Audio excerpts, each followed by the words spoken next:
Mário, na última sessão do Conselho Universitário, o reitor, Fernando Costa, apresentou um estudo onde se calcula que um suposto professor titular, com muito tempo de casa, que tenha abono permanência, todos os quinquênios possíveis, sexta parte, que tenha incorporado a maior das gratificações, que é a gratificação de reitor, ele chegaria a um salário de R$32 mil, um pouco mais que isso, assim, em torno de R$32 mil. No entanto, tanto o próprio Fernando Costa quanto o Paulão, por exemplo, já há 2 anos atrás ganhavam mais do que isso. A situação é tão grave que tem servidores ganhando a casa de R$50 mil por mês, o que é muito acima do teto constitucional. Você se compromete a publicizar a composição desses salários, que aparentemente é inexplicável, e acabar com essa imoralidade?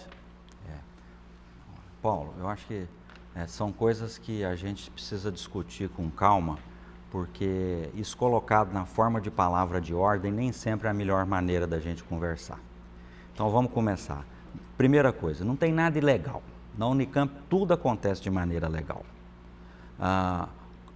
Houve problemas no passado que foram corrigidos. Daqui para frente, desvios tipo que serão incorporados não vão mais ser incorporados. O que eu gostaria de discutir é o seguinte: o funcionário que ganha menos na Unicamp ganha X, o professor titular ganha 9 ou 10X. Eu acho que isso é justo. Qualquer sistema social-democrata no mundo, a diferença entre o menor salário e o maior salário é 9, 10 vezes, 8 vezes. Isso é um sistema evoluído. O sistema da Unicamp é assim. Se há um ou outro, e aí eu vou fazer questão de ressaltar que nem o salário do professor Fernando, nem o do professor Paulo são os maiores da universidade. Tem salários muito maiores que às vezes eu não sei por que razão vocês não citam. É que na hora vocês estão querendo se colocar contra eles, vocês citam os deles, mas tem outros que são maiores, tá certo? E eu entendo, é uma questão política, às vezes é pessoa que está mais aliada do sindicato, não vale a pena citar, mas está ali também, tá certo? Então, essa coisa, eu acho que a gente usa ela da maneira errada. O que eu queria deixar claro é o seguinte: eu acho que a diferença entre o piso e um professor titular na entrada da carreira é muito clara, é 9 ou 10 vezes. Isso deve permanecer. Nós não devemos ter diferença maior que essa. Isso é um sistema social-democrata do mundo mais evoluído. Na Alemanha é assim, na Suécia é assim, na Dinamarca é assim. Então, países que conseguiram justiça social com o sistema social-democrata têm essa diferença de salário pequena e razoável. Eu acho que esse é o que nós defendemos, isso é que precisa ficar claro. O restante, não cabe ao reitor descumprir lei em cima de fazer moralismo. Nós vimos o que deu no Brasil o caçador de Marajá. Chegar com bandeira populista, eu não me disponho a fazer. O caçador de Marajá deu no que deu, tá certo? Levantar uma bandeira aqui que nós vamos corrigir todos os problemas da Unicamp, corrigir todos os defeitos da Unicamp. Se você perguntar a minha opinião, eu defendo que gratificação não deve mais ser incorporada. Tá certo? Então, o que eu digo é o seguinte: houve problemas no passado, por exemplo. Nós tivemos professores que vieram para cá, que sem fazer doutorado, chegaram a professor titular, num acordo que o professor Zeferino fez. Nós temos que entender que na montagem de uma universidade, muitas coisas precisam ser feitas e nem sempre regras estritas foram seguidas. Precisamos entender isso. Se montou a potência que nós montamos em menos de 50 anos. Daqui para frente, temos que tomar muito cuidado para não repetir erros do passado. Você falou na diferença salarial em torno de 10 vezes, considerando o estágio inicial da carreira.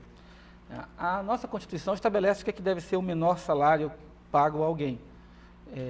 O DIEESE, que é uma instituição que compõe o Conselho Universitário, ou seja, que a universidade reconhece, calcula esse valor, estaria hoje na ordem de R$ 2.400. Tanto quem entra no nível fundamental quanto quem entra no nível médio ganha menos que isso. Eu diria que em torno de metade dos trabalhadores da Unicamp ganham menos daquilo que que a Constituição estabelece como o mínimo para se viver, calculado pelo DIEESE. Ao mesmo tempo, você tem servidores, como você falou, que ganham até mais do que o Paulão e o reitor, né? Que na casa dos 50 mil. Mas a atual reitoria é insensível a essas diferenças salariais. Mas você falou em 10 vezes, mas se o professor titular é 12 mil, então o piso deveria ser para quem entra 1.200, isso eu não entendi. Como é que a gente vai diminuir essas diferenças? Não, eu disse o seguinte, hoje ele é entre 9 e 10 vezes, se é 12 mil, 1.400 é a entrada. Eu não quero reduzir a entrada, no nosso projeto de isonomia se prevê subir os pisos. Então eu acho que o DIEESE faz um cálculo razoável, eu acredito no cálculo do DIEESE, confio no cálculo do DIEESE, procurarei seguir o que o DIEESE faz, tá certo? Então, mas isso aí não depende só de uma atitude do reitor, essa é uma política que pode prever isso. E eu tenho certeza que a isonomia passa por isso. A isonomia, ela prevê, basicamente, uma subida no piso, porque a grande diferença é no piso. Nós temos diferença ali na frente que nós vamos ter que acertar também. Mas a ideia é reduzir essa diferença. Essa diferença hoje é 9, 10 vezes, é não ampliar. Pelo contrário, se a gente puder reduzir ela, eu acho que seria saudável. Tá certo? Então, a ideia é não ampliar essa diferença, pelo contrário, é reduzir aumentando o piso. Eu acho que o piso está baixo e precisa ser aumentado. A pergunta próxima da do Unicamp se refere à avaliação docente. Como o senhor vê o atual sistema de avaliação do trabalho docente implantado na Unicamp? Hoje quase que exclusivamente baseada na avaliação individual, especialmente na produção de pesquisa. Adota como principais indicadores aqueles definidos pela CAPES, que são destinados à avaliação de programas de pós-graduação e não de indivíduos. Qual a sua opinião sobre o sistema de avaliação de desempenho institucional que dê maior ênfase à avaliação da unidade, instituto ou faculdade, e, por consequência, a dos seus docentes? Eu acho que esse, professor, é um ponto crucial. Na primeira pergunta que o senhor me fez para elencar as prioridades do programa, eu acho que essa é uma boa oportunidade de ter aqui 2 a 3 minutos para discorrer sobre esse, que é um ponto central do nosso programa. Fazendo a ligação com o que eu disse, que o nosso programa, o prioritário nele é a graduação, eu acho que nós devemos e vamos, e eu vou dizer por quê, valorizar a atuação docente na graduação. Vamos entender historicamente o que aconteceu na Unicamp. Em 93 nós tivemos o projeto Qualidade, era um momento de reafirmação da universidade, era um momento de construção da universidade, muito docente jovem, precisava se estimular as pessoas a se imbuir do método científico, a ter doutorado, a aprender o método. Isso foi muito bom. Foi bom, mas nós temos certeza que se esgotou. O que a gente quer é fazer o que a gente chama de um projeto Qualidade 2. O que é o projeto Qualidade 2? É valorizar a atuação docente no ensino. O problema é que isso é difícil de medir, porque medir pesquisa, eu diria que é simples, você tem critérios e padrões internacionais. A métrica para avaliar a qualificação docente no ensino, ela é muito local, ela é regional, ela é específica da unidade, ela pode variar dentro da mesma unidade, de departamento para departamento, mas nós devemos enfrentar isso. E eu vou dizer, gostaria aqui de aproveitar esse momento para destacar que na FCM, nós fizemos uma reforma revolucionária no sistema de avaliação docente. E é uma reforma baseada no que tem de melhor no mundo desenvolvido. Nós nos baseamos no que acontece nas universidades na Inglaterra, nos Estados Unidos, no Canadá, na Suécia. O que acontece lá? Na carreira médica se divide a carreira em pesquisador ou pessoa que vai ser avaliado predominantemente pela atividade de pesquisa, pela atividade de ensino ou pela atividade profissional. Isso pode ser estendido para toda a universidade. Nós criamos isso na FCM, discutimos por 2 anos, fizemos um grande seminário de avaliação docente, tudo focando e valorizando a avaliação docente no ensino, que nós consideramos essencial, quer dizer, todo docente da Unicamp ele tem que ter uma obrigação com o ensino, isso é fundamental. O restante, ele vai escolher a área de atuação dele. Para completar, o mais importante é a avaliação do departamento. Quem tem que ser completo, fazer ensino, pesquisa e extensão é o departamento, e não o docente. O docente, ele vai sim fazer ensino, mas pode não ser a atividade prioritária dele. Ele vai fazer ensino, a atividade prioritária dele é pesquisa. Outro vai fazer ensino, a atividade dele é pesquisa e ensino. O conjunto do departamento tem que ser bom. Eu gostaria de atrelar isso, inclusive, à contratação docente. Porque se você vê que um departamento precisa de um docente mais para fazer ensino, você vai dar uma vaga para aquele departamento fazer mais ensino. Então, esse processo de avaliação, ele tem que também ser vinculado ao processo de reposição docente. Obrigado. Candidato, continuando na questão de avaliação, a gente está passando por uma reforma universitária, né, no Brasil como um todo, que tem como eixo central, né, a priorização do ensino privado, né, no ensino superior.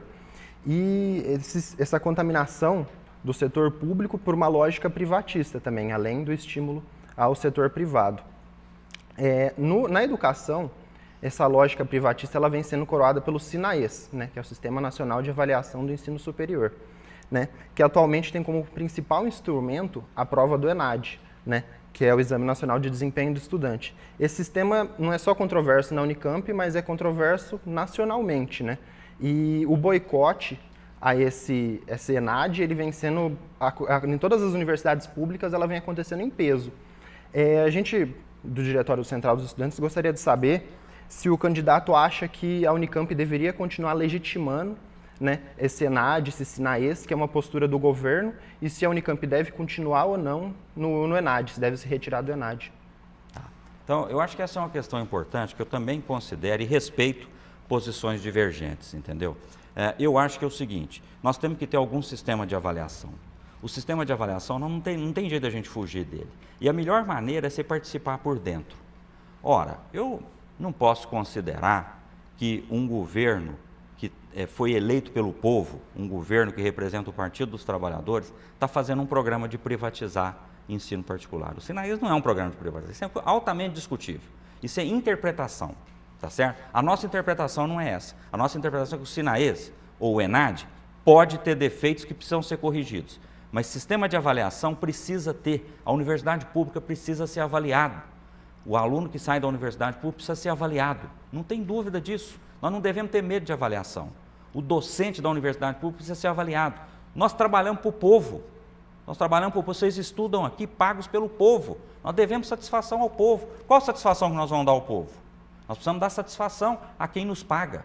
Dar satisfação a quem nos paga é mostrar que nós fazemos um ensino de qualidade. Por isso que eu digo, vamos aperfeiçoar? Vamos aperfeiçoar. Vamos contra? Vamos contra.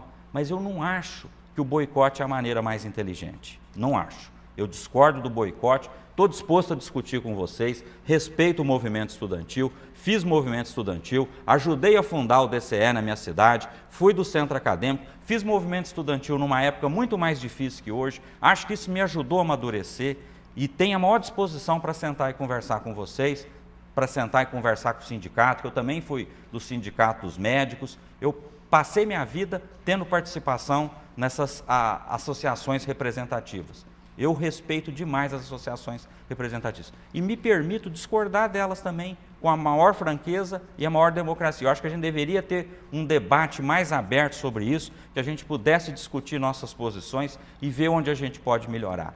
Mas a minha visão hoje é que a gente melhora um sistema de avaliação colocado pelo governo federal, entrando no sistema e ajudando a melhorar o sistema de avaliação. E não fazendo boicote. Olha, a repercussão do boicote, você está dizendo que há uma adesão em massa, eu discordo completamente. Os jornais nem noticiam mais boicote.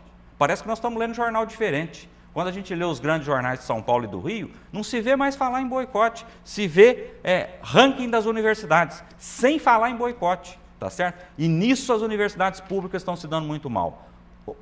O nosso dever é defender a universidade pública gratuita e de qualidade. E para isso nós temos que ter a melhor estratégia. E eu não acho que a melhor estratégia no momento é o boicote. Bom, candidato, o senhor falou então da Unicamp continuar permanecendo no ENAD. Bem como o senhor colocou desse ranking, que ele é divulgado em todas as mídias, é bem divulgado, a gente vem acreditando que o ENAD ele tem vindo cumprindo esse papel mesmo, de ranquear as universidades, né, e usar como instrumento de propaganda. Né? A universidade investe milhões para falar, o nosso colocado ficou em primeiro no ENAD, né, como instrumento de propaganda. Em alternativa a isso, a gente acha avaliação muito importante, os estudantes da Unicamp ela vem fazendo avaliação de curso, né? Tem um dia institucional de avaliação de curso que não vem sendo respeitado na Unicamp. Os professores têm que liberar para os estudantes fazer essa avaliação de curso, né, que os estudantes realizam, que avalia infraestrutura, avalia quadro docente, avalia moradia, avalia vários problemas como a gente levantou no debate, e esse dia não vem sendo respeitado, né? Que os estudantes têm que sair para se organizar nesse dia e são ministradas aulas, cursos, não deixando que isso aconteça. A pergunta que a gente faz para o senhor é se o senhor considera que o amplo debate democrático sobre o curso como um todo, a exemplo do que se espera do dia de avaliação de curso, ele pode ser um modelo alternativo a uma simples avaliação como o ENAD é? Você acha que pode ser uma alternativa? Eu acho que ele é complementar. Eu acho que não tem nada que é perfeito em avaliação.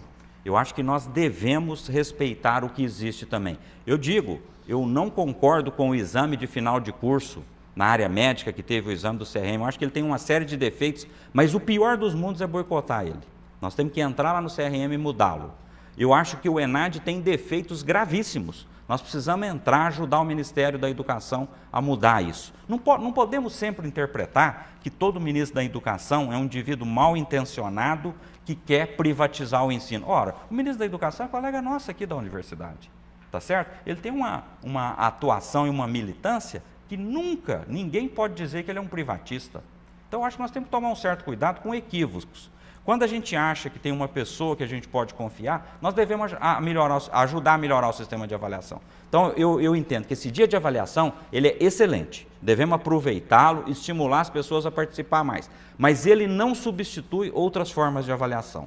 Pode até ser que o ENAD não seja a melhor forma, mas devemos discutir com calma, com democracia e olhando para experiências do mundo, porque nós não estamos inventando avaliação aqui no Brasil. A avaliação já existe no mundo desenvolvido em muitos locais. Devemos ter a responsabilidade de prestar contas à sociedade do que fazemos aqui. A melhor maneira de fazer isso podemos até discutir, mas a sociedade quer que tenhamos uma avaliação séria e externa. Ela não pode ser corporativa, intramuros exclusivamente. É necessário que tenhamos uma avaliação externa também.